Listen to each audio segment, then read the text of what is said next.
ಎಲ್ಲರಿಗೂ ನಮಸ್ಕಾರ. Curious minds Kannada YouTube ಚಾನಲ್ಗೆ ತಮಗೆಲ್ಲರಿಗೂ ಸ್ವಾಗತ. ನಾನು ನಿಮ್ಮ ಸೋಷಿಯಲ್ ಸೈನ್ಸ್ ಫೆಸಿಲಿಟೇಟರ್ ಹರೀಶ್. ಈ ಒಂದು ವಿಡಿಯೋದಲ್ಲಿ ನಾವು ಸಮಾಜ ವಿಜ್ಞಾನ ವಿಷಯದ 10ನೇ ತರಗತಿಯ ಭೂಗೋಳಶಾಸ್ತ್ರ ವಿಭಾಗದ 10ನೇ ಅಧ್ಯಾಯ ಭಾರತ ಭೌಗೋಳಿಕ ಸ್ಥಾನ ಹಾಗೂ ಪ್ರಾಕೃತಿಕ ಲಕ್ಷಣಗಳು ಈ ಒಂದು ಪಾಠದ ಸಂಪೂರ್ಣ ವಿವರಣೆಯನ್ನು ನೋಡ್ತಾ ಹೋಗೋಣ. ಮೊದಲಿಗೆ ಈ ಅಧ್ಯಾಯದಲ್ಲಿ ನಾವು ಈ ಕೆಳಗಿನ ಅಂಶಗಳನ್ನು ತಿಳಿಯುತ್ತೇವೆ. ನಮ್ಮ ದೇಶದ ಹಿರಿಮೆ ಹಾಗೂ ಪರಂಪರೆಗಳ ಬಗ್ಗೆ ತಿಳ್ಕೊತಾ ಹೋಗೋಣ. ಭಾರತ ಎಂಬ ಹೆಸರಿನ ಹಿನ್ನೆಲೆ ಹಾಗೂ ವೈವಿಧ್ಯತೆಯ ಬಗ್ಗೆ ತಿಳಿತೀವಿ. ಭಾರತದ ಭೌಗೋಳಿಕ ಸ್ಥಾನ, ವಿಸ್ತೀರ್ಣ, ಭೂ ಹಾಗೂ ಜಲಮೇರೆಗಳು ಹಾಗೂ ನೆರೆಯ ರಾಷ್ಟ್ರಗಳ ಬಗ್ಗೆ ತಿಳ್ಕೊತೀವಿ. ಭಾರತದ ಪ್ರಾಕೃತಿಕ ಲಕ್ಷಣಗಳ ಬಗ್ಗೆ ಹಾಗೂ ವಿಸ್ತಾರವಾದ ಪರ್ವತಗಳು, ಬೆಟ್ಟಗಳು, ಮೈದಾನಗಳು, ಕರಾವಳಿಯ ಬಗ್ಗೆ ಈ ಅಧ್ಯಾಯದಲ್ಲಿ ಸಂಪೂರ್ಣವಾಗಿ ತಿಳಿತಾ ಹೋಗೋಣ.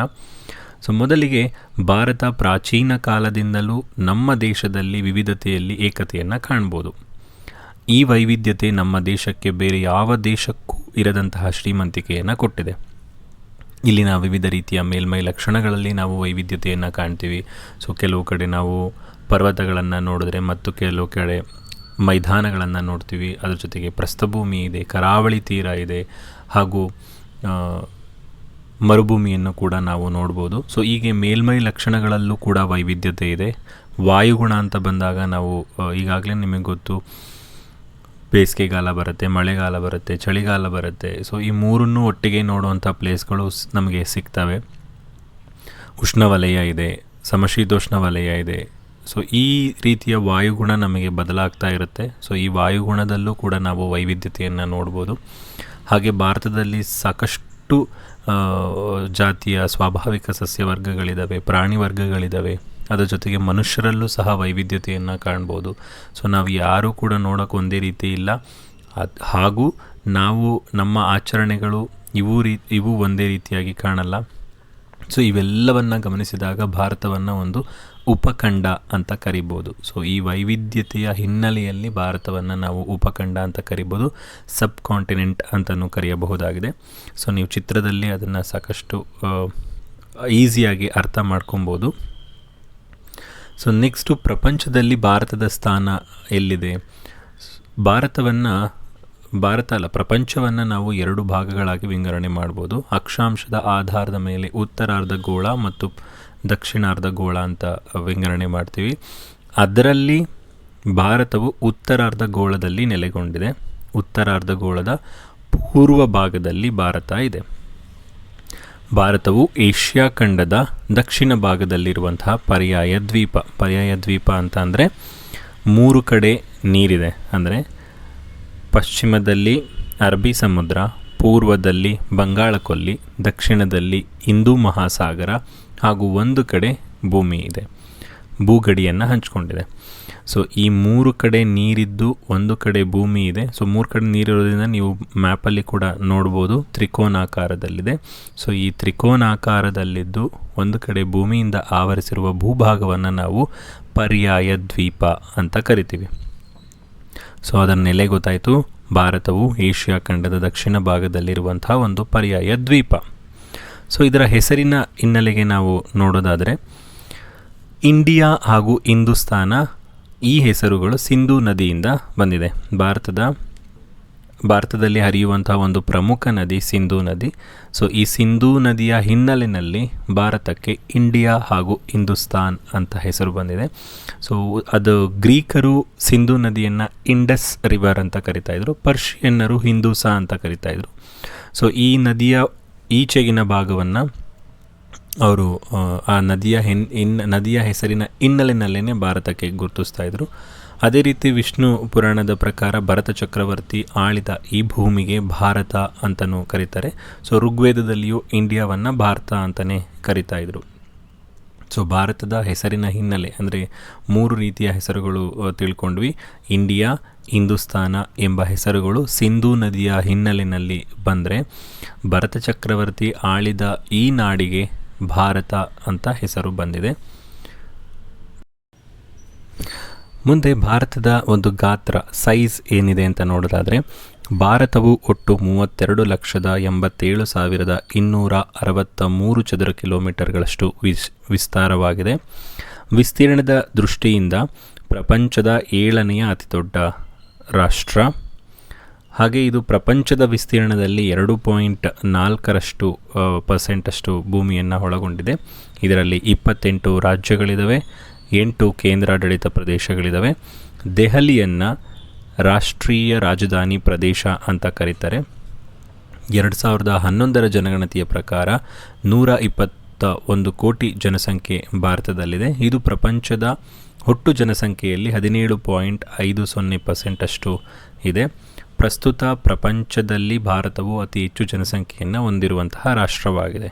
ಸೊ ಈಸಿಯಾಗಿ ನೀವು ಈ ಒಂದು ಮ್ಯಾಪ್ ಹಾಗೂ ಇಮೇಜ್ನ ಮೂಲಕ ತಿಳ್ಕೊಬೋದು.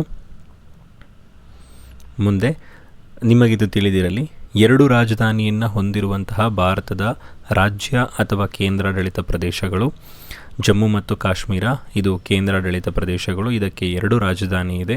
ಶ್ರೀನಗರ ಇದು ಬೇಸಿಗೆಯ ರಾಜಧಾನಿ, ಆದರೆ ಜಮ್ಮು ಸಾಮಾನ್ಯವಾಗಿರುವಂತಹ ರಾಜಧಾನಿ. ಹಾಗೆ ಉತ್ತರಾಖಂಡ ಇದೊಂದು ರಾಜ್ಯ. ಬಾರಾ ರಿಸೈನ್ ಅನ್ನೋದು ಬೇಸಿಗೆಯ ರಾಜಧಾನಿ, ಆದರೆ ಡೆಹ್ರಾಡೂನ್ ಸಾಮಾನ್ಯವಾಗಿ ರಾಜಧಾನಿಯಾಗಿದೆ.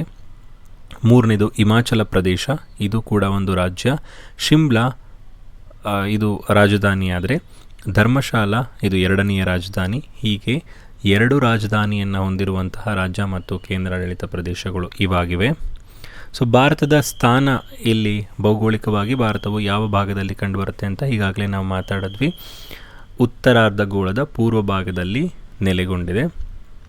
ಇದು ದಕ್ಷಿಣ ಏಷ್ಯಾದ ಒಂದು ಪ್ರಮುಖ ಪರ್ಯಾಯ ದ್ವೀಪ. ಏಷ್ಯಾವನ್ನು ದಕ್ಷಿಣ ಏಷ್ಯಾ, ಪೂರ್ವ ಏಷ್ಯಾ, ಆಗ್ನೇಯ ಏಷ್ಯಾ ಈ ರೀತಿ ವಿಂಗಡಣೆ ಮಾಡಿರೋದ್ರಲ್ಲಿ ಏಷ್ಯಾದ ವಿಭಾಗದಲ್ಲಿ ದಕ್ಷಿಣ ಏಷ್ಯಾ ಒಂದು, ಆ ದಕ್ಷಿಣ ಏಷ್ಯಾದಲ್ಲಿ ನೆಲೆಗೊಂಡಿರುವಂತಹ ದಕ್ಷಿಣ ಭಾಗದಲ್ಲಿ ನೆಲೆಗೊಂಡಿರುವಂತಹ ಒಂದು ಪರ್ಯಾಯ ದ್ವೀಪ ನಮ್ಮ ಭಾರತ. ಭಾರತವು ಪ್ರಧಾನವಾಗಿ ಅಂದರೆ ಪ್ರಧಾನ ಭೂಭಾಗ ಮೇನ್ ಲ್ಯಾಂಡಲ್ಲಿ 8.8 ಡಿಗ್ರಿ 4 ನಿಮಿಷದಿಂದ ಪ್ರಾರಂಭ ಆಗುತ್ತೆ. ಇದು ಅಕ್ಷಾಂಶಿಕವಾಗಿ ಹೇಳ್ತಾ ಇರುವಂಥದ್ದು. 8 ಡಿಗ್ರಿ 4 ನಿಮಿಷ ಉತ್ತರ ಅಕ್ಷಾಂಶದಿಂದ 37 ಡಿಗ್ರಿ ಉತ್ತರದಲ್ಲಿ, 37 ಡಿಗ್ರಿ 6 ನಿಮಿಷ ಉತ್ತರ ಅಕ್ಷಾಂಶದಲ್ಲಿ ಭಾರತ ಕೊನೆಗೊಳ್ಳುತ್ತೆ. ಹಾಗೆ ನಾವು ರೇಖಾಂಶಿಕ ಸ್ಥಾನವನ್ನು ನೋಡಿದ್ರೆ ಪಶ್ಚಿಮದಲ್ಲಿ 68 ಡಿಗ್ರಿ 7 ನಿಮಿಷದಿಂದ 97 ಡಿಗ್ರಿ 25 ನಿಮಿಷ ಪೂರ್ವ ರೇಖಾಂಶಗಳ ನಡುವೆ ವಿಸ್ತರಿಸಿದೆ. ಸೊ 0 ಡಿಗ್ರಿ ರೇಖಾಂಶದಿಂದ ಪೂರ್ವಕ್ಕೆ ಬರುವುದರಿಂದ ಪೂರ್ವ ರೇಖಾಂಶ ಅಂತ ಕರಿತೀವಿ. 68 ಡಿಗ್ರಿ 7 ನಿಮಿಷ ಪೂರ್ವ ರೇಖಾಂಶದಿಂದ 97 ಡಿಗ್ರಿ 25 ನಿಮಿಷ ಪೂರ್ವ ರೇಖಾಂಶದ ನಡುವೆ ನಮ್ಮ ಭಾರತ ವಿಸ್ತರಿಸಿದೆ.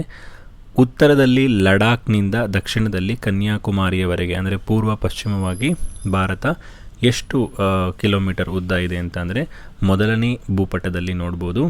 ಪೂರ್ವದಲ್ಲಿ ಇಂದಿರಾ ಕೋಲ್ ಲಡಾಖ್ನಲ್ಲಿ ಬರುವಂತಹ ಪ್ಲೇಸ್, ಇದು ಭಾರತದ ಉತ್ತರದ ತುತ್ತ ತುದಿ. ಇಂದಿರಾ ಕೋಲ್ನಿಂದ ಮೇನ್ ಲ್ಯಾಂಡಲ್ಲಿ ಕನ್ಯಾಕುಮಾರಿ, ತಮಿಳುನಾಡಿನ ಕನ್ಯಾಕುಮಾರಿ, ಇಲ್ಲಿ ಅವೆರಡರ ನಡುವಿನ ಅಂತರ ಎಷ್ಟು ಅಂತಂದರೆ 3214 ಕಿಲೋಮೀಟರ್ ಉದ್ದ. ಉತ್ತರದಿಂದ ದಕ್ಷಿಣಕ್ಕೆ 3214 ಕಿಲೋಮೀಟರ್ ಉದ್ದವಾಗಿದ್ದರೆ, ಪಶ್ಚಿಮದಿಂದ ಪೂರ್ವಕ್ಕೆ, ಪಶ್ಚಿಮದಲ್ಲಿ ಗುಜರಾತಿನ ಕಚ್ ಭಾರತದ ತುತ್ತ ತುದಿಯಾದರೆ, ಇನ್ನು ಪೂರ್ವದಲ್ಲಿ ಅರುಣಾಚಲ ಪ್ರದೇಶದ ಕಿಬಿತು ಅಂತ ಪ್ಲೇಸ್ ಬರುತ್ತೆ, ಅದು ಭಾರತದ ಎಂಡ್ ಪಾಯಿಂಟು. 2933 ಕಿಲೋಮೀಟರ್ ಇದು ಅಗಲವನ್ನು ಹೊಂದಿದೆ. ನಾವು ಮೇನ್ ಲ್ಯಾಂಡನ್ನು ಹೊರತುಪಡಿಸಿ ದ್ವೀಪಗಳನ್ನು ಗಣನೆಗೆ ತೆಗೆದುಕೊಂಡ್ವಿ ಅಂತಂದರೆ, ಅಂಡಮಾನ್ ಮತ್ತು ನಿಕೋಬಾರ್ ದ್ವೀಪಗಳು, ಅದರಲ್ಲೂ ಗ್ರೇಟ್ ನಿಕೋಬಾರ್ ಅನ್ನುವಂತಹ ದ್ವೀಪ ಅಕ್ಷಾಂಶಿಕವಾಗಿ ಎಲ್ಲಿ ಪ್ರಾರಂಭ ಆಗುತ್ತೆ ಅಂತಂದರೆ 6 ಡಿಗ್ರಿ 45 ನಿಮಿಷ ಉತ್ತರ ಅಕ್ಷಾಂಶದಲ್ಲಿ ಪ್ರಾರಂಭ ಆಗುತ್ತೆ. ಇಲ್ಲಿ ಇರುವಂತಹ ಇಂದಿರಾ ಪಾಯಿಂಟ್ ಭಾರತದ ಕೊನೆಯ ಅಥವಾ ದಕ್ಷಿಣದ ತುತ್ತ ತುದಿ, ದಕ್ಷಿಣದ ಎಂಡ್ ಪಾಯಿಂಟ್ ಇದಾಗಿದೆ. ಮೇನ್ಲ್ಯಾಂಡ್ ಅಂತ ತಗೊಂಡ್ರೆ ಕನ್ಯಾಕುಮಾರಿ, ಆದರೆ ದ್ವೀಪಗಳನ್ನು ಗಣನೆಗೆ ತೆಗೆದುಕೊಂಡ್ರೆ ಇಂದಿರಾ ಪಾಯಿಂಟ್ ದಕ್ಷಿಣದ ತುದಿಯಾಗಿದೆ. ಉತ್ತರದ ತುದಿ ಇಂದಿರಾ ಕೋಲ್, ದಕ್ಷಿಣದ ತುದಿ ಇಂದಿರಾ ಪಾಯಿಂಟ್. ಇದಿಷ್ಟು ಬಹುಶಃ ಅರ್ಥ ಆಯಿತು ಅಂತ ಅನಿಸುತ್ತೆ. ಮುಂದೆ ಹೋಗೋಣ. ನಿಮಗಿದು ತಿಳಿದಿರಲಿ, ಭಾರತದ ನೆರೆಹೊರೆಯ ರಾಷ್ಟ್ರಗಳು ಯಾವುದ್ಯಾವುದು. ಸೊ ಭಾರತವು 7 ರಾಷ್ಟ್ರಗಳೊಂದಿಗೆ ತನ್ನ ಗಡಿಯನ್ನು ಹಂಚಿಕೊಂಡಿದೆ. ಪಾಕಿಸ್ತಾನ, ಅಫ್ಘಾನಿಸ್ತಾನ, ನೇಪಾಳ, ಚೀನಾ, ಬಾಂಗ್ಲಾದೇಶ, ಭೂತಾನ್, ಮಯನ್ಮಾರ್. ಸೊ ಈ 7 ದೇಶಗಳೊಂದಿಗೆ ತನ್ನ ಭೂಗಡಿಯನ್ನು ಹಂಚಿಕೊಂಡಿದೆ. ಸೊ ಎಷ್ಟೆಷ್ಟು ಕಿಲೋಮೀಟರ್ ಅಂತ ನೋಡಿದ್ರೆ, ಪಾಕಿಸ್ತಾನದ ಜೊತೆ 3310 ಕಿಲೋಮೀಟರ್ ಭೂಗಡಿಯನ್ನು ಹಂಚಿಕೊಂಡಿದ್ದರೆ, ಅಫ್ಘಾನಿಸ್ತಾನದ ಜೊತೆಗೆ 80 ಕಿಲೋಮೀಟರ್, ಚೀನಾದ ಜೊತೆಗೆ 3917 kilometre, Nepal 1752 kilometre, Bhutan 587 kilometre, Myanmar 1458 kilometre, Bangladesh 4096 kilometre ಭೂಗಡಿಯನ್ನು ಹಂಚಿಕೊಂಡಿದೆ. ಸೊ ಅತಿ ಹೆಚ್ಚು ಭೂಗಡಿಯನ್ನು ಹಂಚಿಕೊಂಡಿರುವಂಥದ್ದು ಬಾಂಗ್ಲಾದೇಶದ ಜೊತೆ ಆದರೆ, ಅತಿ ಕಡಿಮೆ ಭೂಗಡಿಯನ್ನು ಹಂಚಿಕೊಂಡಿರುವಂಥದ್ದು ಅಫ್ಘಾನಿಸ್ತಾನದ ಜೊತೆ. ಸೊ ಬಾಂಗ್ಲಾದೇಶದ ನಂತರ ಅತಿ ಹೆಚ್ಚು ಚೀನಾದೊಂದಿಗೆ ಭೂಗಡಿಯನ್ನು ಹಂಚಿಕೊಂಡಿದೆ. ಸೊ ಹೀಗೆ 7 ದೇಶಗಳ ಜೊತೆ ಭೂಗಡಿಯನ್ನು ಹಂಚಿಕೊಂಡು ಒಟ್ಟು 15200 ಕಿಲೋಮೀಟರಷ್ಟು ಭಾರತ ಭೂಗಡಿಯನ್ನು ಈ 7 ದೇಶಗಳ ಜೊತೆಗೆ ಹಂಚಿಕೊಂಡಿದೆ. ಇನ್ನು ಭಾರತದ ಭೌಗೋಳಿಕ ಮಹತ್ವದ ಬಗ್ಗೆ ಮತ್ತು ಅದರ ಕಾಲಮಾನದ ಬಗ್ಗೆ ತಿಳ್ಕೊಳ್ತಾ ಹೋಗೋದಾದರೆ, ಭಾರತದ ಮಧ್ಯಭಾಗದಲ್ಲಿ ಹೇಗೆ 0 ಡಿಗ್ರಿ ಅಕ್ಷಾಂಶ ಭೂಮಿಯನ್ನು ಮಧ್ಯಭಾಗದಲ್ಲಿ ಹಾದು ಹೋಗಿರುವ ರೀತಿಯೇ ಭಾರತದ ಮಧ್ಯಭಾಗದಲ್ಲಿ 23.5 ಡಿಗ್ರಿ ಉತ್ತರ ಅಕ್ಷಾಂಶವಾದಂತಹ ಕರ್ಕಾಟಕ ಸಂಕ್ರಾಂತಿ ವೃತ್ತ, 23.5 ಡಿಗ್ರಿ ಕರ್ಕಾಟಕ ಸಂಕ್ರಾಂತಿ ವೃತ್ತ ಭಾರತದ ಮಧ್ಯಭಾಗದಲ್ಲಿ ಹಾದು ಹೋಗಿದೆ. ಹಾಗೆ ರೇಖಾಂಶಿಕವಾಗಿ ನೋಡೋದಾದರೆ 82 ಡಿಗ್ರಿ 30 ನಿಮಿಷ ಪೂರ್ವ ರೇಖಾಂಶ, ಇದು ದೇಶದ ಮಧ್ಯಭಾಗದಲ್ಲಿ ಹಾದು ಹೋಗಿದೆ. ಸೊ ಇವೆರಡರ ಒಂದು ಮಧ್ಯ ಪಾಯಿಂಟ್ ಪ್ರಯಾಗ್ರಾಜ್. ಸೊ ಈ ಪ್ರದೇಶವನ್ನು ನಾವು ಅಂದರೆ 82 ಡಿಗ್ರಿ 30 ನಿಮಿಷ ಈ ಒಂದು ರೇಖಾಂಶವನ್ನು ಭಾರತೀಯ ಆದರ್ಶ ಕಾಲಮಾನ ಅಂತ ಕರಿಬೋದು. ಅಂದರೆ ಭಾರತದ ಟೈಮನ್ನು ನಾವು ಇಂಡಿಯನ್ ಸ್ಟ್ಯಾಂಡರ್ಡ್ ಟೈಮ್ ಏನು ಮೇಂಟೈನ್ ಮಾಡ್ತಿದ್ದೀವಿ, ಈ ಒಂದು ರೇಖೆಯ ಮೇಲೆ ಬೀಳುವ ಸೂರ್ಯನ ಕಿರಣದ ಮೇಲೆ ನಿಗದಿಯಾಗುತ್ತೆ. 82 ಡಿಗ್ರಿ 30 ನಿಮಿಷ ಪೂರ್ವ ರೇಖಾಂಶ, ಇದು ರೇಖಾಂಶಿಕವಾಗಿ ಭಾರತದ ಮಧ್ಯಭಾಗದಲ್ಲಿ ಹಾದು ಹೋಗಿರುವಂಥದ್ದು. ಹಾಗೆ 23.5 ಡಿಗ್ರಿ ಕರ್ಕಾಟಕ ಸಂಕ್ರಾಂತಿ ವೃತ್ತ, ಇದು ಭಾರತದ ಮಧ್ಯಭಾಗದಲ್ಲಿ ಹಾದು ಹೋಗಿರುವಂತಹ ಅಕ್ಷಾಂಶ. ಇನ್ನು ಭಾರತದ ಭೂಗಡಿ ಮತ್ತು ಜಲಗಡಿಯ ಬಗ್ಗೆ ನೋಡೋದಾದರೆ, ಅಂದರೆ ನೆರೆಹೊರೆಯ ದೇಶಗಳ ಬಗ್ಗೆ ನೋಡೋದಾದರೆ, ಸೊ ಮ್ಯಾಪಲ್ಲಿ ನೀವು ನೀಟಾಗಿ ಅರ್ಥ ಮಾಡ್ಕೊಬೋದು. ರೆಡ್ ಕಲರಲ್ಲಿ ಏನು ಹೈಲೈಟ್ ಆಗಿದೆ ಅದು ಭೂಗಡಿಯನ್ನು ಸೂಚಿಸುತ್ತೆ. ನೀಲಿ ಬಣ್ಣದಲ್ಲಿ ಮಾರ್ಕ್ ಆಗಿರುವಂತಹ ನೀಲಿ ಬಣ್ಣದಲ್ಲಿ ಮಾರ್ಕ್ ಆಗಿರುವಂಥದ್ದು ಜಲಗಡಿಯನ್ನು ಗುರುತಿಸುತ್ತೆ. ಭಾರತವು 15,200 ಕಿಲೋಮೀಟರ್ ಭೂಗಡಿಯನ್ನು ಹೊಂದಿದರೆ, ಮೇನ್ ಲ್ಯಾಂಡ್ ಬರೀ ಭೂಮಿಯನ್ನು ನಾವು ಮುಖ್ಯವಾಗಿ ಗಣನೆಗೆ ತೆಗೆದುಕೊಂಡ್ರೆ 6,100 ಕಿಲೋಮೀಟರಷ್ಟು ಕರಾವಳಿ ತೀರವನ್ನು ಒಳಗೊಂಡಿದೆ. ಅಂಡಮಾನ್ ನಿಕೋಬಾರ್ ಹಾಗೂ ಈ ಕಡೆ ಲಕ್ಷದ್ವೀಪಗಳನ್ನು ನಾವು ಗಣನೆಗೆ ತೆಗೆದುಕೊಂಡರೆ 7,516.6 ಕಿಲೋಮೀಟರಷ್ಟು ಟೋಟಲ್ ನಮ್ಮದು ಕರಾವಳಿ ತೀರ ಇದೆ. ಭೂಗಡಿ ಅಂತ ಬಂದರೆ 15,200 ಕಿಲೋಮೀಟರ್, ಹಾಗೆ ಜಲಗಡಿ ಅಂತ ಬಂದಾಗ 6,100 ಕಿಲೋಮೀಟರ್, ಕರಾವಳಿ ಪ್ರದೇಶವನ್ನು ಒಳಗೊಂಡಂತೆ 7,516 ಕಿಲೋಮೀಟರಷ್ಟು ಕರಾವಳಿ ತೀರವನ್ನು ಭಾರತ ಹೊಂದಿದೆ. ಸೊ ಯಾವ್ಯಾವ ದೇಶಗಳ ಜೊತೆಗೆ ಹಂಚ್ಕೊಂಡಿದೆ ಈಗಾಗಲೇ ಹಿಂದಿನ ಸ್ಲೈಡಲ್ಲೂ ಕೂಡ ನಾವು ಮಾತಾಡಿದ್ವಿ. 7 ದೇಶಗಳ ಜೊತೆ ಭೂಗಡಿಯನ್ನು ಹಾಗೂ 2 ದೇಶಗಳ ಜೊತೆ ಭಾರತ ಜಲಗಡಿಯನ್ನು ಹಂಚಿಕೊಂಡಿದೆ. ಭೂಗಡಿಯನ್ನು ಹಂಚಿಕೊಂಡಿರುವ ದೇಶಗಳ ಸಂಖ್ಯೆ 7, ಜಲಗಡಿಯನ್ನು ಹಂಚಿಕೊಂಡಿರುವ ದೇಶಗಳ ಸಂಖ್ಯೆ 2. ವಾಯುವ್ಯದಲ್ಲಿ ಪಾಕಿಸ್ತಾನ ಮತ್ತು ಅಫ್ಘಾನಿಸ್ತಾನ, ಉತ್ತರದಲ್ಲಿ ಚೀನಾ, ನೇಪಾಳ ಹಾಗೂ ಭೂತಾನ್, ಹಾಗೂ ಪೂರ್ವದಲ್ಲಿ ಮಯನ್ಮಾರ್, ಬರ್ಮಾ ಮತ್ತು ಬಾಂಗ್ಲಾದೇಶ. ಈ 7 ದೇಶಗಳ ಜೊತೆ ಭಾರತವು ತನ್ನ ಭೂಗಡಿಯನ್ನು ಹಂಚಿಕೊಂಡಿದೆ. ಇದಲ್ಲದೆ ದಕ್ಷಿಣ ಭಾಗದಲ್ಲಿ ಶ್ರೀಲಂಕಾ ಹಾಗೂ ನೈಋತ್ಯ ಭಾಗದಲ್ಲಿ ಮಾಲ್ಡೀವ್ಸ್, ಈ ಎರಡು ದೇಶಗಳ ಜೊತೆ ಭಾರತವು ತನ್ನ ಜಲಗಡಿಯನ್ನು ಹಂಚಿಕೊಂಡಿದೆ. ಸೊ ಈ ಮೂಲಕ ಭಾರತಕ್ಕೆ ಭೂಗಡಿ ಮತ್ತು ಜಲಗಡಿ ಎರಡೂ ಹೊಂದಿದೆ ಅಂತ ತಿಳ್ಕೊಬಹುದು. ನಿಮಗಿದು ತಿಳಿದಿರಲಿ. ಭಾರತ ಮತ್ತು ಪಾಕಿಸ್ತಾನದ ನಡುವೆ ಇರುವಂತಹ ಗಡಿ ರೇಖೆಯನ್ನು ನಾವು ರ್ಯಾಡ್ಕ್ಲಿಫ್ ಗಡಿ ರೇಖೆ ಅಂತ ಕರೆದರೆ, ಭಾರತ ಮತ್ತು ಚೀನಾದ ನಡುವೆ ಇರುವಂತಹ ಗಡಿ ರೇಖೆಯನ್ನು ಮ್ಯಾಕ್ಮೋಹನ್ ರೇಖೆ ಅಂತ ಕರೀತಾರೆ.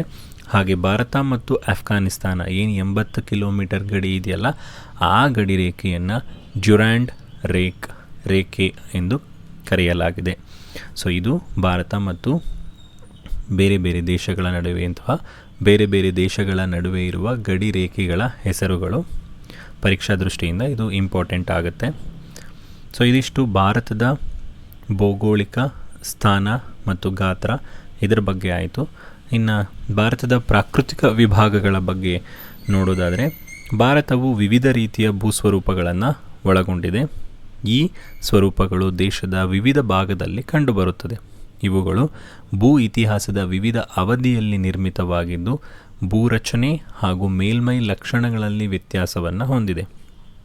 ಇವುಗಳನ್ನು ಆಧರಿಸಿ ಭಾರತವನ್ನು ಅಥವಾ ನಮ್ಮ ದೇಶವನ್ನು 4 ಪ್ರಧಾನ ಭೂಸ್ವರೂಪಗಳಾಗಿ ವಿಂಗಡಣೆ ಮಾಡ್ಬೋದು. ಅಂದರೆ ಭೂಮಿಯ ರಚನೆ ಮತ್ತು ಅದರ ಮೇಲೆ ಇರುವಂತಹ ಲಕ್ಷಣಗಳ ಆಧಾರದ ಮೇಲೆ. ಸೊ ಮೊದಲನೇದಾಗಿ ಉತ್ತರದ ಪರ್ವತಗಳು ಭಾರತದ ಪ್ರಾಕೃತಿಕ ವಿಭಾಗಗಳಲ್ಲಿ ಮೊದಲನೇದು, ಎರಡನೇದು ಉತ್ತರದ ಮಹಾ ಮೈದಾನ, ಮೂರನೇದು ಪರ್ಯಾಯ ಪ್ರಸ್ಥಭೂಮಿ ಹಾಗೂ ನಾಲ್ಕನೇದು ಕರಾವಳಿ ಮೈದಾನಗಳು. ಪ್ರಮುಖವಾಗಿ ಈ 4 ವಿಭಾಗಗಳ ಬಗ್ಗೆ ವಿಸ್ತಾರವಾಗಿ ನೋಡ್ತಾ ಹೋಗೋಣ. ಮೊದಲನೇದಾಗಿ ಉತ್ತರದ ಪರ್ವತಗಳು. ಉತ್ತರದಲ್ಲಿರುವಂತಹ ಈ ಪರ್ವತಗಳು ಹಿಮಾಲಯ ಪರ್ವತ ಶ್ರೇಣಿಯನ್ನು ಒಳಗೊಂಡಿದ್ದು, ಇಡೀ ಜಗತ್ತಿನಲ್ಲೇ ಅತಿ ಎತ್ತರವಾದ ಶಿಖರಗಳನ್ನು ಮತ್ತು ಆಳವಾಗಿರುವ ಕಂದರಗಳನ್ನು ಇವು ಒಳಗೊಂಡಿದೆ. ಹಿಮಾಲಯ ಪರ್ವತ ಶ್ರೇಣಿ ಎಲ್ಲಿಂದ ಆರಂಭ ಆಗುತ್ತೆ ಅಂತಂದರೆ, ಪಾಮೀರ್ ಗ್ರಂಥಿಯಿಂದ ಆರಂಭವಾಗಿ ಅರುಣಾಚಲ ಪ್ರದೇಶದ ಮೂಲಕ ಸುಮಾರು 2500 ಕಿಲೋಮೀಟರ್ ಅಷ್ಟು ಉದ್ದವಾಗಿದೆ. ನೀವು ಮ್ಯಾಪಲ್ಲಿ ಕೂಡ ಚಿತ್ರದಲ್ಲಿ ನೋಡ್ಬೋದು. ಪಾಮೀರ್ ಗ್ರಂಥಿಯಿಂದ ಪ್ರಾರಂಭವಾಗಿದೆ, ಅರುಣಾಚಲ ಪ್ರದೇಶದಲ್ಲಿ ಎಂಡ್ ಆಗುತ್ತೆ ಭಾರತದ ಉತ್ತರದ ಪರ್ವತಗಳು. ಇವು ಸುಮಾರು 2500 ಕಿಲೋಮೀಟರ್ ಅಷ್ಟು ಉದ್ದವನ್ನು ಹೊಂದಿದೆ. ಈ ಪರ್ವತ ಶ್ರೇಣಿಯನ್ನು ನಾವು 3 ವಿಭಾಗಗಳಾಗಿ ವಿಂಗಡಣೆ ಮಾಡ್ತೀವಿ. ಅಂದರೆ ಅವುಗಳ ಶ್ರೇಣಿಯ ಆಧಾರದ ಮೇಲೆ 3 ವಿಭಾಗಗಳಾಗಿ ವಿಂಗಡಣೆ ಮಾಡಲಾಗಿದೆ. ಮೊದಲನೇದು ಶಿವಾಲಿಕ್ ಶ್ರೇಣಿಗಳು, ಅಂದರೆ ಇವುಗಳನ್ನು ಪಾದ ಬೆಟ್ಟ ಅಂತಲೂ ಕರೀತಾರೆ, ಪ್ರಾರಂಭದ ಬೆಟ್ಟಗಳು. ಎರಡನೇದು ಹಿಮಾಚಲ, ಇದನ್ನು ಮಧ್ಯ ಹಿಮಾಲಯ ಅಂತ ಕರಿಬೋದು. ಮೂರನೇದು ಹಿಮಾದ್ರಿ ಅಥವಾ ಮಹಾ ಹಿಮಾಲಯ ಅಂತಲೂ ಕರೀತಾರೆ. ಸೊ ಈಗ ಒಂದೊಂದಾಗಿ ತಿಳಿತಾ ಹೋಗೋಣ. ಉತ್ತರದ ಪರ್ವತಗಳಲ್ಲಿ ಅಂದರೆ ಹಿಮಾಲಯದ ಪ್ರಮುಖ 3 ಪರ್ವತ ಶ್ರೇಣಿಗಳಲ್ಲಿ ಮೊದಲನೇದು ಶಿವಾಲಿಕ್ ಪರ್ವತ ಶ್ರೇಣಿ. ಸೊ ಈ ಒಂದು ಇಮೇಜಲ್ಲೂ ನೀವು ನೋಡ್ಬೋದು, ಶಿವಾಲಿಕ್ ಪರ್ವತ ಶ್ರೇಣಿ ಮೊದಲು. ಇದು ಪಾದ ಪರ್ವತಗಳು ಅಂತಲೂ ಕರೀತಾರೆ, ಪಾದ ಬೆಟ್ಟಗಳು ಅಂತಲೂ ಕರಿಬೋದು. ಎರಡನೇದು ಹಿಮಾಚಲ ಅಥವಾ ಮಧ್ಯ ಹಿಮಾಲಯ. ಮೂರನೇದು ಹಿಮಾದ್ರಿ ಅಥವಾ ಮಹಾ ಹಿಮಾಲಯ. ಸೊ ಶಿವಾಲಿಕ್ ಬೆಟ್ಟಗಳನ್ನು ನೋಡೋದಾದರೆ, ಇದು ಹಿಮಾಲಯ ಪರ್ವತಗಳಲ್ಲಿ ಇತ್ತೀಚೆಗೆ ನಿರ್ಮಾಣ ಆಗಿರುವಂತಹ ಬೆಟ್ಟಗಳು. ಇದು ಅತ್ಯಂತ ದಕ್ಷಿಣದಲ್ಲಿರುವ ಸರಣಿ ಹಾಗೂ ಅತಿ ಕಡಿಮೆ ಎತ್ತರವನ್ನು ಹೊಂದಿದೆ. ನೀವು ಮ್ಯಾಪಲ್ಲಿ ಚಿತ್ರದಲ್ಲಿ ಕೂಡ ನೋಡ್ಬೋದು. ಇದನ್ನು ಹಿಮಾಲಯದ ಪಾದ ಬೆಟ್ಟಗಳು ಅಂತಲೂ ಕರೀತಾರೆ. ಪ್ರಾರಂಭ ಆಗೋದೇ ಇಲ್ಲಿ ಆಗಿರೋದ್ರಿಂದ ಇದನ್ನು ಪಾದ ಬೆಟ್ಟಗಳು ಅಂತಲೂ ಸಹ ಕರೀತಾರೆ. ಇಲ್ಲಿ ಸಮತಟ್ಟಾದ ತಳದ ಕಣಿವೆಗಳು ಹೆಚ್ಚಾಗಿ ಕಾಣ್ಬೋದು. ಹಾಗೆ ಇಲ್ಲಿ ಈ ಮೈದಾನಗಳನ್ನು, ಏನು ಸಮತಟ್ಟಾಗಿರುವಂತಹ ಮೈದಾನಗಳನ್ನು ನಾವು ಡೂನ್ಸ್ ಅಂತ ಕರೀತಾರೆ. ಡೂನ್ಸ್ ಅಂತಂದರೆ ಸಮತಟ್ಟಾದ ತಳದ ಕಣಿವೆಯನ್ನು ಡೂನ್ಸ್ ಅಂತ ಕರೀತಾರೆ. ಉದಾಹರಣೆಗೆ ಡೆಹ್ರಾಡೂನ್, ಕೋಟಾ, ಪಾಟ್ಲಿ, ಚೌಕಾಂಬಾ, ಉದಯಗಿರಿ. ಸೊ ಇವು ಇಲ್ಲಿ ಅಥವಾ ಉದಾಂಪುರ ಇಲ್ಲಿ ಕಂಡುಬರುವಂತಹ ಡೂನ್ಸ್ಗಳಾಗಿವೆ. ಇವೆಲ್ಲವೂ ಕೂಡ ಸಮುದ್ರ ಮಟ್ಟದಿಂದ 600ರಿಂದ 1500 ಮೀಟರ್ಗಳಷ್ಟು ಎತ್ತರವಾಗಿದೆ. ಇದು ಶಿವಾಲಿಕ್ ಪರ್ವತ ಶ್ರೇಣಿ. ಎರಡನೇದು ಹಿಮಾಚಲ ಅಥವಾ ಮಧ್ಯ ಹಿಮಾಲಯ. ಇದು ಮಹಾ ಹಿಮಾಲಯ. ಮೇಲ್ಭಾಗದಲ್ಲಿ ಮಹಾ ಹಿಮಾಲಯ ಇದ್ದರೆ ಕೆಳಭಾಗದಲ್ಲಿ ಶಿವಾಲಿಕ್ ಬೆಟ್ಟಗಳಿವೆ. ಈ ಮಧ್ಯದಲ್ಲಿ ಕಂಡುಬರುವಂತಹ ಹಿಮಾಲಯದ ಭಾಗ 3600 ಮೀಟರ್ಗಳಿಂದ 4500 ಮೀಟರ್ಗಳಷ್ಟು ಎತ್ತರವನ್ನು ಹೊಂದಿದೆ. ಅದು 1,500 ಇದ್ದರೆ ಇದು 3,600ರಿಂದ 4,500 ಮೀಟರ್ನಷ್ಟು ಎತ್ತರವನ್ನು ಹೊಂದಿದರೆ ಅಗಲ ಎಷ್ಟಿದೆ ಅಂತಂದರೆ 60ರಿಂದ 80 ಕಿಲೋಮೀಟರಷ್ಟು ಅಗಲವಾಗಿದೆ. ಇಲ್ಲಿ ಅನೇಕ ಸಮಾನಾಂತರ ಶ್ರೇಣಿಗಳಿದ್ದಾವೆ. ಉದಾಹರಣೆಗೆ ಪಿರ್ಪಂಚಾಲ್, ಮಹಾಭಾರತ ಶ್ರೇಣಿ, ನಾಗತಿಬ್ಬ, ಮುಸ್ಸೋರಿ ಇತ್ಯಾದಿಗಳು. ಹಾಗೆ ಇಲ್ಲಿ ಅನೇಕ ಗಿರಿಧಾಮಗಳನ್ನು ಸಹ ನಾವು ನೋಡ್ಬೋದು. ಯಾವ್ಯಾವುದಂತಂದರೆ ಗಿರಿಧಾಮಗಳು ಅಂತ ಬಂದಾಗ ಶಿಮ್ಲಾ, ಮುಸ್ಸೋರಿ, ನೈನಿತಾಲ್, ರಾಣಿಖೇತ್, ಚಕ್ರತಾ, ಡಾರ್ಜಿಲಿಂಗ್ ಇವು ಪ್ರಮುಖ ಗಿರಿಧಾಮಗಳು. ಸೊ ನೀವು ಚಿತ್ರದಲ್ಲೂ ನೋಡ್ಬೋದು, ಅದರದ್ದು ಇಮೇಜ್ಗಳನ್ನು ಹಾಕಲಾಗಿದೆ. ಶಿಮ್ಲಾ, ಮುಸ್ಸೋರಿ, ನೈನಿತಾಲ್, ರಾಣಿಖೇತ್, ಚಕ್ರತಾ, ಡಾರ್ಜಿಲಿಂಗ್. ಹಾಗೆ ಇಲ್ಲಿ ಅನೇಕ ಕಣಿವೆಗಳನ್ನು ಸಹ ನಾವು ನೋಡ್ಬೋದು. ಕಾಂಗ್ರಾ ಮತ್ತು ಕುಲು ಅನ್ನೋದು ಪ್ರಸಿದ್ಧವಾಗಿರುವಂತಹ ಕಣಿವೆಗಳಾಗಿದ್ದಾವೆ. ಮುಂದೆದು ಮಹಾ ಹಿಮಾಲಯ ಅಥವಾ ಹಿಮಾದ್ರಿ. ಇದು ಹಿಮಾಲಯದ ಪರ್ವತಗಳಲ್ಲೇ ಅತಿ ಎತ್ತರವಾದ ಹಾಗೂ ಪ್ರಾರಂಭದಲ್ಲೇ ನಿರ್ಮಾಣ ಆಗಿರುವಂತಹ, ಅಂದರೆ ಮೊದಲು ನಿರ್ಮಾಣ ಆಗಿರುವಂತಹ ಸರಣಿಗಳು. ಇತ್ತೀಚಿನ ಸರಣಿ ಅಂತ ಅಂದರೆ ಪಾದ ಬೆಟ್ಟಗಳು ಅಥವಾ ಶಿವಾಲಿಕ್ ಬೆಟ್ಟಗಳು ಇತ್ತೀಚೆಗೆ ನಿರ್ಮಾಣ ಆಗಿರೋದಾದರೆ, ಹಿಮಾಲಯದ ಪ್ರಾರಂಭದಲ್ಲೇ ನಿರ್ಮಾಣ ಆಗಿರುವಂತಹ ಪರ್ವತಗಳು ಅಂತ ಅಂದರೆ ಹಿಮಾಲಯ, ಮಹಾ ಹಿಮಾಲಯ ಅಥವಾ ಹಿಮಾದ್ರಿ. ಇದು ಸಂಪೂರ್ಣವಾಗಿ ಹಿಮದಿಂದ ಆವೃತವಾಗಿದೆ. ಇಲ್ಲಿ ವರ್ಷ ಪೂರ್ತಿ ಹಿಮದಿಂದನೇ ಕೂಡಿರುತ್ತೆ. ಹಾಗಾಗಿ ಇದನ್ನು ಹಿಮಾದ್ರಿ ಅಂತಲೂ ಕರೀತಾರೆ. ಇದು ಸಮುದ್ರ ಮಟ್ಟದಿಂದ 6,000 ಮೀಟರ್ನಿಂದ 8,000 ಮೀಟರ್ಗಳಿಗಿಂತಲೂ ಹೆಚ್ಚು ಎತ್ತರವಾಗಿದೆ. ಸೊ ಅವೆರಡೂ ಕೂಡ ನಾವು ಹಿಂದೆ ನೋಡಿದಂತಹ ಹಿಮಾಚಲ ಹಾಗೂ ಶಿವಾಲಿಕ್ ಅವೆರಡೂ ಕೂಡ ಎತ್ತರದಲ್ಲಿ ಕಡಿಮೆ ಇದ್ದರೆ, ಇವು ಅತಿ ಎತ್ತರವನ್ನು ಹೊಂದಿದೆ. ಅಂದರೆ 6,000ದಿಂದ 8,000 ಸಮುದ್ರ ಮಟ್ಟದಿಂದ 6,000ದಿಂದ 8,000 ಮೀಟರ್ಗಳಿಗಿಂತಲೂ ಅತಿ ಹೆಚ್ಚು ಎತ್ತರವಾದ ಪರ್ವತಗಳನ್ನು ಇವು ಒಳಗೊಂಡಿವೆ. ಮಹಾ ಹಿಮಾಲಯದಲ್ಲಿ ಅತ್ಯಂತ ಎತ್ತರವಾದ ಶಿಖರಗಳು ಇದ್ದಾವೆ. ಇಡೀ ಪ್ರಪಂಚದಲ್ಲಿ ಅತಿ ಹೆಚ್ಚು ಎತ್ತರವಾದ ಶಿಖರ ಅಂತಂದರೆ ಮೌಂಟ್ ಎವರೆಸ್ಟ್ 8,848.8 ಮೀಟರಷ್ಟು ಎತ್ತರವಾಗಿದ್ದು, ಇದು ಟಿಬೆಟ್ ಹಾಗೂ ನೇಪಾಳದ ಮಧ್ಯಭಾಗದಲ್ಲಿ ಕಂಡುಬರುತ್ತದೆ. ಸೊ ಇದೇ ಥರ ಇನ್ನೂ ಅನೇಕ ಶಿಖರಗಳಿದ್ದಾವೆ. ಇಡೀ ಪ್ರಪಂಚದಲ್ಲಿ ಅತಿ ಎತ್ತರವಾದ ಶಿಖರ ಅಂತಂದರೆ ಮೌಂಟ್ ಎವರೆಸ್ಟ್. ಅದನ್ನು ಹೊರತುಪಡಿಸಿದರೆ ಅದಕ್ಕಿಂತ ಸ್ವಲ್ಪ ಕಡಿಮೆ ಎತ್ತರವನ್ನು ಹೊಂದಿರುವಂಥದ್ದು ಕಾಂಚನಗಂಗಾ, ಧವಳಗಿರಿ. ನೀವು ಅದರದ್ದೆಲ್ಲ ಇಮೇಜ್ಗಳನ್ನು ನೋಡ್ತಾ ಇದ್ದೀರಾ. ನಂದಾದೇವಿ, ಗೌರಿಶಂಕರ. ಸೊ ಇಲ್ಲಿ ಇನ್ನೂ ಒಂದು ಏನು ಇಂಪಾರ್ಟೆಂಟ್ ಅಂತಂದರೆ, ಈ ಹಿಮಾಲಯದಲ್ಲಿರುವಂತಹ ಪರ್ವತಗಳು ಹಿಮನದಿಗಳನ್ನು ಸೃಷ್ಟಿಸಿವೆ. ಸೊ ಅವುಗಳಲ್ಲಿ ಗಂಗೋತ್ರಿ ಅನ್ನೋದು ಒಂದು ಪ್ರಸಿದ್ಧವಾದ ಹಿಮನದಿಯಾಗಿದ್ದು, ಸೊ ಗಂಗಾ ನದಿ ಉಗಮ ಆಗೋದು ಈ ಗಂಗೋತ್ರಿಯಿಂದನೇ. ಇದರ ಜೊತೆಗೆ ಇಲ್ಲಿ ಕೂಡ ಅನೇಕ ಕಣಿವೆ ಮಾರ್ಗಗಳಿದ್ದು, ಇವು ಉತ್ತಮವಾದಂತಹ ಸಂಚಾರ ಸೌಲಭ್ಯವನ್ನು ಒದಗಿಸಿದೆ ಮತ್ತು ಪ್ರವಾಸಿಗರ ಆಕರ್ಷಣೀಯ ಕೇಂದ್ರಗಳು ಆಗಿದ್ದಾವೆ. ಸೊ ಆ ರೀತಿ ಇರುವಂತಹ ಪ್ರಸಿದ್ಧ ಕಣಿವೆಗಳು ಯಾವುದ್ಯಾವುದು ಅಂತಂದರೆ, ಕಾಶ್ಮೀರದಲ್ಲಿ ಬುರ್ಜಿಲ್ ಅಂತ ಬರುತ್ತೆ, ಜೋಜಿಲಾ. ಹಾಗೆ ಹಿಮಾಚಲ ಪ್ರದೇಶದಲ್ಲಿ ಬಾರಲಾಚ್ಲಾ ಅನ್ನುವಂಥ ಪ್ರಸಿದ್ಧ ಕಣಿವೆ ಮಾರ್ಗಗಳನ್ನು ನಾವು ನೋಡಬಹುದು. ಸೊ ಮಹಾ ಹಿಮಾಲಯ ಸರಣಿಯ ಉತ್ತರಕ್ಕೆ ಮಡಿಕೆ ಪರ್ವತಗಳು, ಅಂದರೆ ಅದರಿಂದ ಹೊರಗಡೆ ಇರುವಂಥದ್ದು, ಮಹಾ ಹಿಮಾಲಯದಿಂದ ಹೊರಗಿರುವಂತಹ ಹಿಮಾಲಯ ಅವನ ಮಡಿಕೆ ಪರ್ವತಗಳು ಅಂತ ಕರೀತಾರೆ, ಅಥವಾ ಮತ್ತು ಹೊರ ಹಿಮಾಲಯ ಅಂತಲೂ ಕರೀತಾರೆ. ಸೊ ಅಲ್ಲಿ ಕಾರಕೋರಂ ಶ್ರೇಣಿ ಮತ್ತು ಕೈಲಾಸ ಪರ್ವತಗಳನ್ನು ನಾವು ನೋಡ್ಬೋದು. ಸೊ ಅಲ್ಲಿರುವಂತಹ ಮೌಂಟ್ ಗಾಡ್ವಿನ್ ಆಸ್ಟಿನ್ ಅಥವಾ K2 ಇದು ಭಾರತಕ್ಕೆ ಸೇರುತ್ತೆ. ಸೊ ಭಾರತದಲ್ಲಿ ಅತಿ ಎತ್ತರವಾದ ಶಿಖರ ಇದರ ಎತ್ತರ 8,611 ಮೀಟರ್. ಪ್ರಸ್ತುತ ಭಾರತದಲ್ಲಿರುವಂತಹ ಅತಿ ಎತ್ತರವಾದ ಶಿಖರ ಯಾವುದು ಅಂತಂದರೆ K2 ಅಥವಾ ಮೌಂಟ್ ಗಾಡ್ವಿನ್ ಆಸ್ಟಿನ್. ಸೊ ಇದೇ ಪ್ರಸ್ಥಭೂಮಿನಲ್ಲೇ ಲಡಾಖ್ ಪ್ರದೇಶವನ್ನು ನಾವು ನೋಡಬಹುದು. ಸೊ ಹಿಮಾಲಯ ಪರ್ವತಗಳು ನಮಗೆ ಯಾಕೆ ಬೇಕು, ಅದರ ಮಹತ್ವ ಏನು ಅಂತ ಅಂದರೆ, ಇವು ಭಾರತಕ್ಕೆ ರಕ್ಷಣೆಯನ್ನು ಒದಗಿಸಿದ್ದಾವೆ. ಅಂದರೆ ವಾಯುವ್ಯದಿಂದ ಬೀಸುವಂತಹ ಈಶಾನ್ಯದಿಂದ ಬೀಸುವಂತಹ ಚಳಿ ಗಾಳಿಯನ್ನು ತಡೀತವೆ. ಉತ್ತರ ಏಷ್ಯಾದಿಂದ ಬೀಸುವ ಶೀತ ಗಾಳಿಯನ್ನು ತಡೆಯುತ್ತವೆ. ಅನೇಕ ನದಿಗಳ ಉಗಮ ಸ್ಥಾನ ಆಗಿದೆ. ವಿಶಾಲ ಮೈದಾನಗಳನ್ನು ಸೃಷ್ಟಿಸಿವೆ. ಜಲವಿದ್ಯುತ್ ಉತ್ಪಾದನೆಗೆ ಕಾರಣವನ್ನು ಆಗಿವೆ. ಪ್ರವಾಸೋದ್ಯಮಕ್ಕೂ ನಮಗೆ ಉತ್ತೇಜನವನ್ನು ಕೊಡುತ್ತೆ. ವೈವಿಧ್ಯಮಯವಾದಂತಹ ಸಸ್ಯ ಮತ್ತು ಪ್ರಾಣಿ ಸಂಕುಲಗಳ ಆಶ್ರಯ ತಾಣವಾಗಿದೆ. ಅಪಾರ ಪ್ರಮಾಣದಲ್ಲಿ ಖನಿಜ ಸಂಪನ್ಮೂಲಗಳನ್ನು ಒಳಗೊಂಡಿದೆ. ಸೊ ಈ ಪ್ರದೇಶದಲ್ಲಿ ಅನೇಕ ಧಾರ್ಮಿಕ ಕೇಂದ್ರಗಳನ್ನು ನಾವು ನೋಡ್ಬೋದು. ಸೊ ಈ ಎಲ್ಲ ಹಿನ್ನೆಲೆಯಲ್ಲಿ ಹಿಮಾಲಯ ಪರ್ವತ ನಮಗೆ ಮಹತ್ವವನ್ನು ಪಡ್ಕೊಂಡಿದೆ. ಸೊ ಇದನ್ನು ಎಕ್ಸಾಮಿಗೂ ಕೇಳ್ಬೋದು, ಹಿಮಾಲಯದ ಮಹತ್ವವನ್ನು ತಿಳಿಸಿ ಅಂತ.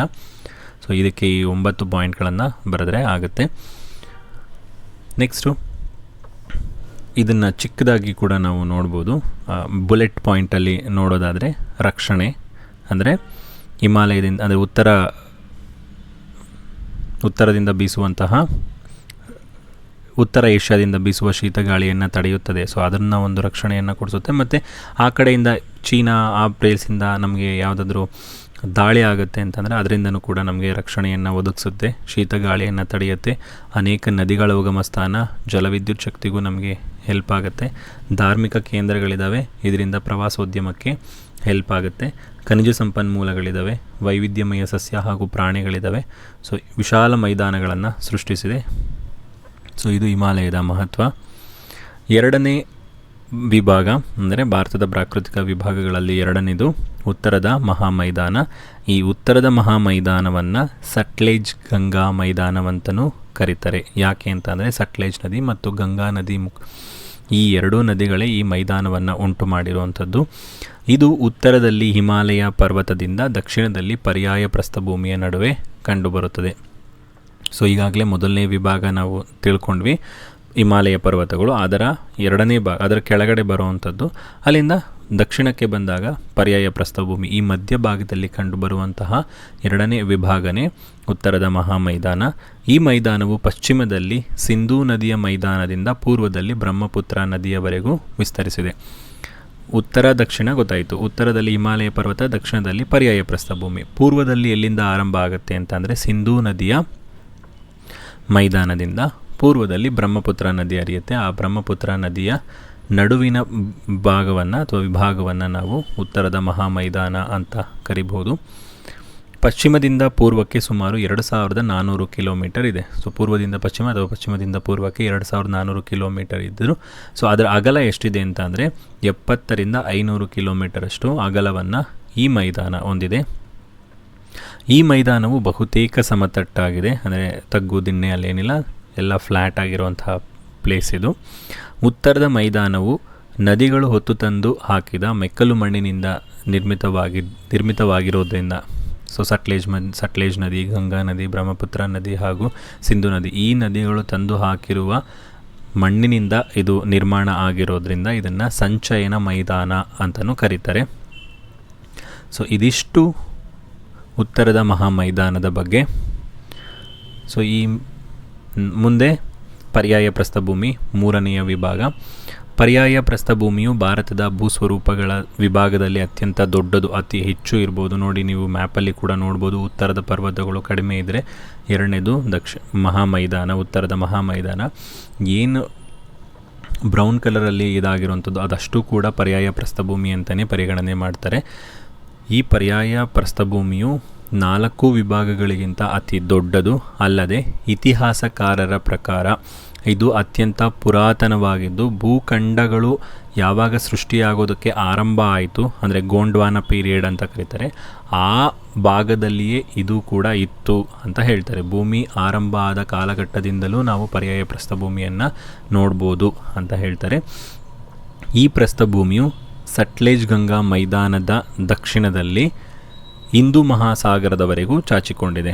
ಸೊ ಉತ್ತರದಲ್ಲಿ ಇದರ ಸ್ಟಾರ್ಟಿಂಗ್ ಪಾಯಿಂಟ್ ಯಾವುದು ಅಂತಾದರೆ ಸಟ್ಲೇಜ್ ಗಂಗಾ ಮೈದಾನ ಏನದು ಇದೆ ಅದರ ದಕ್ಷಿಣ ಭಾಗದಿಂದ ಹಿಡ್ಕೊಂಡು ದಕ್ಷಿಣದಲ್ಲಿ ಹಿಂದೂ ಮಹಾಸಾಗರದ ನಡುವೆ ಚಾಚಿಕೊಂಡಿದೆ. ಇದರ ಒಟ್ಟು ಕ್ಷೇತ್ರ ಎಷ್ಟಿದೆ ಅಂತಂದರೆ 16 ಲಕ್ಷ ಚದರ ಕಿಲೋಮೀಟರಷ್ಟು ಇದೆ. 16 ಲಕ್ಷ ಚದರ ಕಿಲೋಮೀಟರ್. ಪಶ್ಚಿಮದಲ್ಲಿ ಪಶ್ಚಿಮ ಘಟ್ಟಗಳಿಂದ ಪೂರ್ವದಲ್ಲಿ ಪೂರ್ವ ಘಟ್ಟಗಳ ನಡುವೆ ಇದು ಕಂಡುಬರುತ್ತದೆ. ಪೂರ್ವದಲ್ಲಿ ಜಾರ್ಖಂಡ್ನ ರಾಜ್ಮಹಲ್ ಅಂತ ಬೆಟ್ಟ ಇದೆ. ಆ ಬೆಟ್ಟಗಳವರೆಗೆ 1400 ಕಿಲೋಮೀಟರಷ್ಟು ಅಗಲವಾಗಿದೆ. ಸೊ ಇದು ನೀವು ನೋಡ್ಬೋದು. ಅದರ ಆಕಾರ ಯಾವ ರೀತಿ ಇದೆ ಅಂತಂದರೆ ತ್ರಿಕೋನಾಕಾರದಲ್ಲಿದೆ. ಉತ್ತರದಲ್ಲಿ ಅಗಲವಾಗಿದೆ, ದಕ್ಷಿಣದಲ್ಲಿ ಕಿರಿದಾಗಿದೆ. ಉತ್ತರದಲ್ಲಿ ಭೂಮಿ ಬೆಟ್ಟಗಳಿರೋದ್ರಿಂದ ಅಗಲವಾಗಿದೆ, ದಕ್ಷಿಣದಲ್ಲಿ ತ್ರಿಕೋನಾಕಾರ ಇರೋದ್ರಿಂದ ಕಿರಿದಾಗಿದೆ. ಪಶ್ಚಿಮದಲ್ಲಿ ಅರಬ್ಬಿ ಸಮುದ್ರ, ಪೂರ್ವದಲ್ಲಿ ಬಂಗಾಳ ಕೊಲ್ಲಿ, ದಕ್ಷಿಣದಲ್ಲಿ ಹಿಂದೂ ಮಹಾಸಾಗರವನ್ನು ಒಳಗೊಂಡಿದೆ.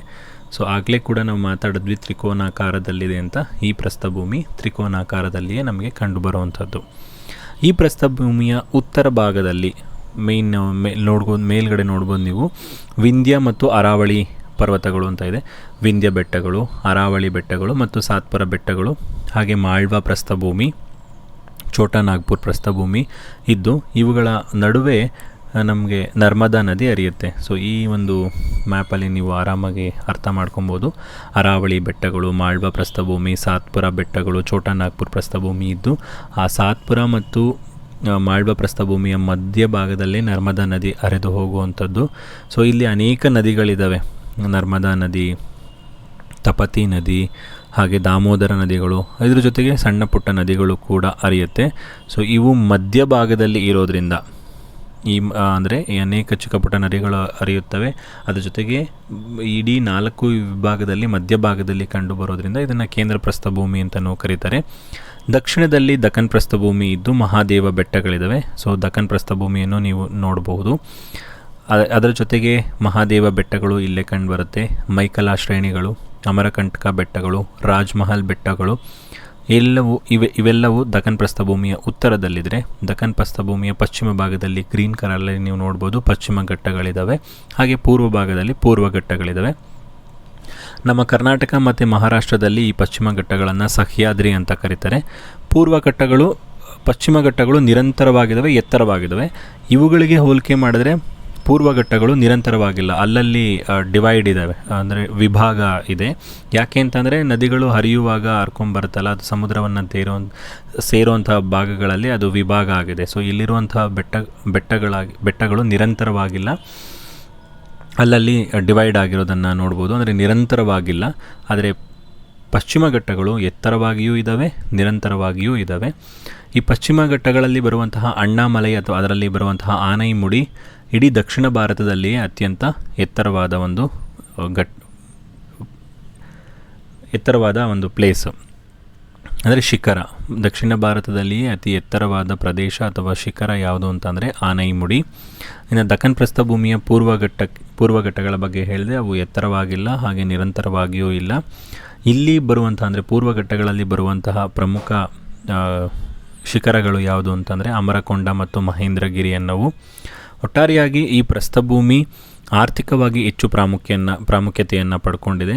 ಯಾಕಂದರೆ ಇಲ್ಲಿ ಸಾಕಷ್ಟು ಖನಿಜ ಸಂಪನ್ಮೂಲಗಳಿದ್ದಾವೆ ಮತ್ತು ನದಿಗಳು ಇಲ್ಲಿ ಎತ್ತರವಾದ ಪ್ಲೇಸಿಂದ ಹರಿಯೋದ್ರಿಂದ, ಎತ್ತರವಾದ ಪ್ಲೇಸಿಂದ ಧುಮುಕಿ ಜಲಪಾತಗಳನ್ನು ಉಂಟು ಮಾಡಿದ್ದಾವೆ. ಈ ಜಲಪಾತಗಳು ಜಲಶಕ್ತಿ ಉತ್ಪಾದನೆಗೆ ಸಹಾಯಕವನ್ನು ಮಾಡ್ತವೆ. ಇದಿಷ್ಟು ಪರ್ಯಾಯ ಪ್ರಸ್ಥಭೂಮಿಯ ಬಗ್ಗೆ ಆಯಿತು. ಇನ್ನು ಕರಾವಳಿ ಪರ್ಯಾಯ ಪ್ರಸ್ಥಭೂಮಿಯ ಆರ್ಥಿಕ ಮಹತ್ವ ಅದನ್ನೀಗಾಗಲೇ ಮಾತಾಡದೆ. ಅನೇಕ ಖನಿಜ ಸಂಪನ್ಮೂಲಗಳನ್ನು ಇವು ನಮಗೆ ಕೊಡುತ್ತೆ ಮತ್ತು ಎತ್ತರದ ಪ್ಲೇಸಿಂದ ಧುಮುಕಿ ಜಲಪಾತಗಳನ್ನು ಉಂಟು ಮಾಡಿರೋದ್ರಿಂದ ಜಲವಿದ್ಯುತ್ ಶಕ್ತಿ ಉತ್ಪಾದನೆಗೆ ನಮಗೆ ಇವು ಹೆಲ್ಪನ್ನು ಮಾಡ್ತವೆ. ಇನ್ನು ಭಾರತದ ಪ್ರಾಕೃತಿಕ ವಿಭಾಗಗಳಲ್ಲಿ 4ನೆಯ ವಿಭಾಗ ಕರಾವಳಿ ಮೈದಾನಗಳು. ಸೊ ಭಾರತಕ್ಕೆ ಮೇನ್ ಲ್ಯಾಂಡ್ ಅಂತ ಬಂದಾಗ ಈಗಾಗಲೇ ಹಿಂದಿನ ಸ್ಲೈಡ್ಗಳಲ್ಲಿ ನಾವು ಮಾತಾಡಿದ್ದೀವಿ. 6100 ಕಿಲೋಮೀಟರ್ ಅಷ್ಟು ಕರಾವಳಿ ತೀರವನ್ನು ಹೊಂದಿದೆ.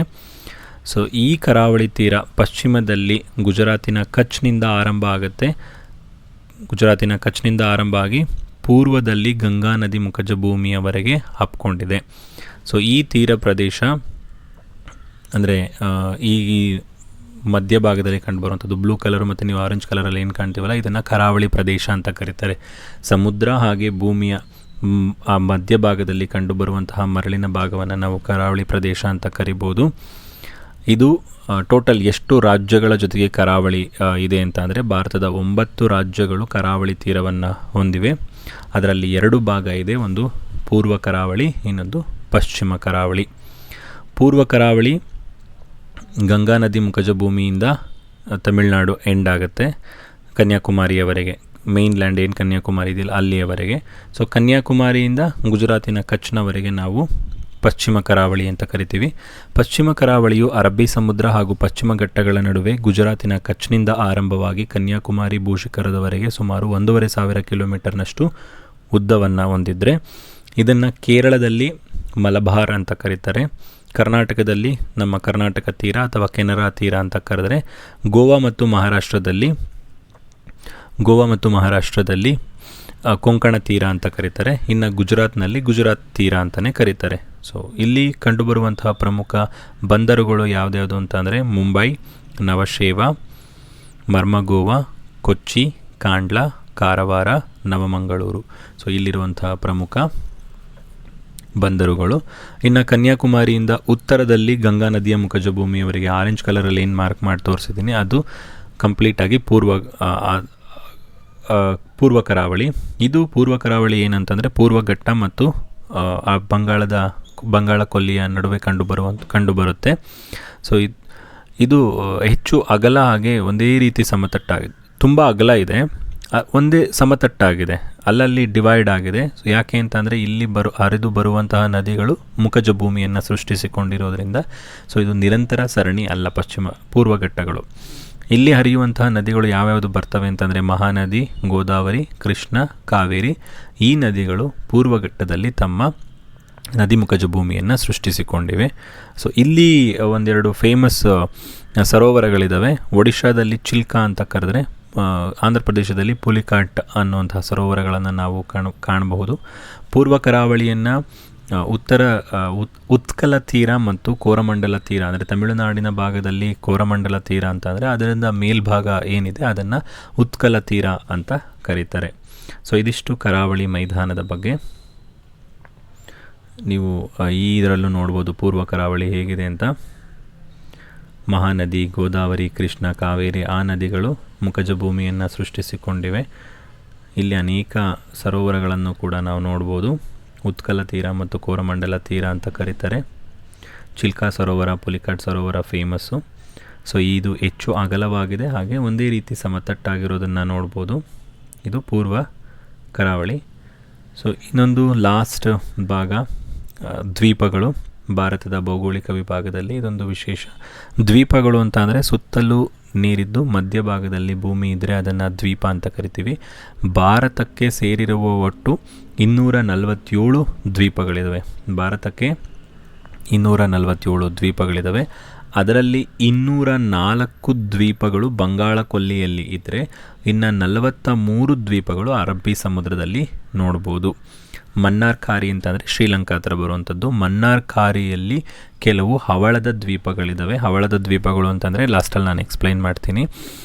ಸೊ ಈ ಮನ್ನಾರ್ಖಾರಿ ಭಾರತ ಮತ್ತು ಶ್ರೀಲಂಕಾದ ನಡುವೆ ಬರುವಂತಹ ಒಂದು ಭೂಖಂಡ ಮನ್ನಾರ್ಖಾರಿ.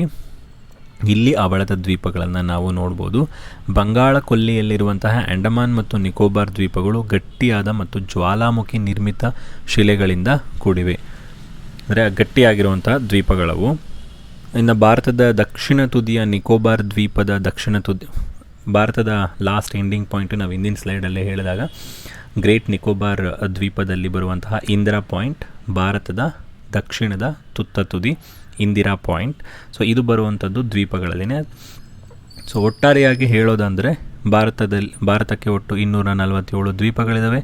ಬಂಗಾಳ ಕೊಲ್ಲಿಯಲ್ಲಿ 204 ದ್ವೀಪಗಳಿದ್ದರೆ ಅರಬ್ಬಿ ಸಮುದ್ರದಲ್ಲಿ 43 ದ್ವೀಪಗಳಿದ್ದಾವೆ. ಲಕ್ಷದ್ವೀಪಗಳು ಹವಳದ ದ್ವೀಪಗಳು ಹಾಗೂ ಮನ್ನಾರ್ಖಾರಿ ಹತ್ರನೂ ನಾವು ಹವಳದ ದ್ವೀಪಗಳನ್ನು ನೋಡ್ಬೋದು. ಅಂಡಮಾನ್ ನಿಕೋಬಾರ್ ದ್ವೀಪಗಳಲ್ಲಿ ಅವು ಜ್ವಾಲಾಮುಖಿ ನಿರ್ಮಿತ ದ್ವೀಪಗಳು. ದಕ್ಷಿಣದ ತುತ್ತ ತುದಿ ಇರುವಂಥದ್ದು ಗ್ರೇಟ್ ನಿಕೋಬಾರಲ್ಲಿ. ಸೊ ಅಲ್ಲಿ ಇಂದಿರಾ ಪಾಯಿಂಟ್ ಅನ್ನೋ ಪಾಯಿಂಟು ಭಾರತದ ದಕ್ಷಿಣ ತುದಿ. ಸೊ ಹವಳದ ದ್ವೀಪಗಳು ಅಂತ ಬಂತು. ಏನಿದು ಹವಳದ ದ್ವೀಪಗಳು ಅಂತ ಅಂದರೆ ಸೊ ಜೈವಿಕವಾಗಿ ಸೃಷ್ಟಿಯಾಗಿರುವಂಥದ್ದು. ಅದೊಂದು ಜೀವಿಗಳು, ಸೂಕ್ಷ್ಮ ಜೀವಿಗಳವು ಸಮುದ್ರದಲ್ಲಿ ಕಂಡುಬರುವಂಥದ್ದು. ಇವು ಸತ್ತ ನಂತರ ಅವು ತಮ್ಮ ರಕ್ಷಣೆಗಾಗಿ ಏನು ಮಾಡ್ಕೋತವೆ ಅಂತಂದರೆ ಕ್ಯಾಲ್ಶಿಯಂ ಕಾರ್ಬೋನೇಟ್ ಅನ್ನೋ ಕವಚವನ್ನು ನಿರ್ಮಿಸ್ಕೊತವೆ. ಆ ಒಂದು ಜೀವಿಗಳು ಅವು ಸತ್ತ ಮೇಲೆ ಏನಾಗುತ್ತೆ ಅದು ಅಲ್ಲೇ ಡೆಪಾಸಿಟ್ ಆಗ್ತಾ ಹೋಗುತ್ತೆ. ನೀವು ಈ ಚಿತ್ರದಲ್ಲಿ ನೋಡ್ಬೋದು ಸತ್ತ ಹವಳದ ಸಂಗ್ರಹ ಅಂತ. ಆ ಕ್ಯಾಲ್ಶಿಯಂ ಕಾರ್ಬೋನೇಟ್ ಈಸಿಯಾಗಿ ಕರಗಲ್ಲ. ಸೊ ಅದು ಹಂಗೆ ಡೆಪಾಸಿಟ್ ಆಗಿ ಆಗಿ ಆಗಿ ಆಗಿ ಏನಾಗುತ್ತೆ, ಸಮುದ್ರದ ಮೇಲ್ಮಟ್ಟಕ್ಕೆ ಬರುತ್ತೆ. ಸೊ ಇದೇ ರೀತಿ ಬಂದಾಗ ಮೇಲ್ಭಾಗದಲ್ಲಿ ಗಿಡಗಂಟೆಗಳು ಬೆಳ್ಕೊಂಡು ದ್ವೀಪಗಳು ನಿರ್ಮಾಣ ಆಗುತ್ತೆ. ಸೊ ಸಾಮಾನ್ಯವಾಗಿ ನಮ್ಮ ಭಾರತದಲ್ಲಿ ವರ್ತುಲಾಕಾರದ ಒಂದು ಹವಳದ ದ್ವೀಪಗಳನ್ನು, ಅಂದರೆ ಅಟಾಲ್ ಅಂತ ಕರಿತೀವಿ. ಸೊ ಈ ರೀತಿಯಾಗಿ ಹವಳದ ದ್ವೀಪಗಳು ರಚನೆಯಾಗಿದ್ದಾವೆ. ಸೊ 2 ಭಾಗದಲ್ಲಿ ನೋಡ್ಬೋದು ನಾವು. ಮನ್ನಾರ್ಕಾರಿನಲ್ಲೂ ಕೂಡ ಹವಳದ ದ್ವೀಪಗಳಿದ್ದಾವೆ, ಇನ್ನು ಲಕ್ಷದ್ವೀಪಗಳು ಕೂಡ ಹವಳದ ದ್ವೀಪಗಳು. ಇವು ಹವಳದ ಜೀವಿಗಳಿಂದ ನಿರ್ಮಾಣ ಆಗಿರುವಂಥದ್ದು. ಅದರ ಒಂದು ಕ್ಯಾಲ್ಶಿಯಂ ಕಾರ್ಬೋನೇಟ್ ಸೆಲ್ ಕವಚ ಏನು ಬರುತ್ತೆ, ಅದರಿಂದ ನಿರ್ಮಾಣ ಆಗಿರುವಂತಹ ದ್ವೀಪಗಳು. ಸೊ ಒಟ್ಟಾರೆಯಾಗಿ ನಾವು ಈ ಒಂದು ಅಧ್ಯಾಯದಲ್ಲಿ ಭಾರತದ ಸ್ಥಾನ, ಆಮೇಲೆ ಉಪಖಂಡ, ಪರ್ಯಾಯ ದ್ವೀಪ ಹಾಗೂ ಭಾರತ ಅನ್ನೋ ಹೆಸರಿನ ಹಿನ್ನೆಲೆ, ಭಾರತದ ಭೌಗೋಳಿಕ ಸ್ಥಾನ, ವಿಸ್ತೀರ್ಣ, ಭೂಗಡಿ, ಜಲಗಡಿ ಹಾಗೂ ಅದರ ನೆರೆಯ ರಾಷ್ಟ್ರಗಳು, ಅದರ ಪ್ರಾಕೃತಿಕ ವಿಭಾಗಗಳಾದಂಥ ಉತ್ತರದ ಪರ್ವತಗಳು, ಉತ್ತರದ ಮಹಾಮೈದಾನ, ಪರ್ಯಾಯ ಪ್ರಸ್ಥಭೂಮಿ ಹಾಗೂ ಕರಾವಳಿ ತೀರ, ಅದರಲ್ಲಿ ಪೂರ್ವ ಕರಾವಳಿ, ಪಶ್ಚಿಮ ಕರಾವಳಿ ಹಾಗೂ ದ್ವೀಪಗಳು, ಎತ್ತರವಾದ ಬೆಟ್ಟಗಳು, ಮೈದಾನಗಳು, ಈ ಎಲ್ಲದರ ಬಗ್ಗೆ ಸಂಪೂರ್ಣವಾಗಿ ಡಿಸ್ಕಸ್ ಮಾಡಿದ್ದೀವಿ ಅಂತ ಅಂದ್ಕೊತೀನಿ.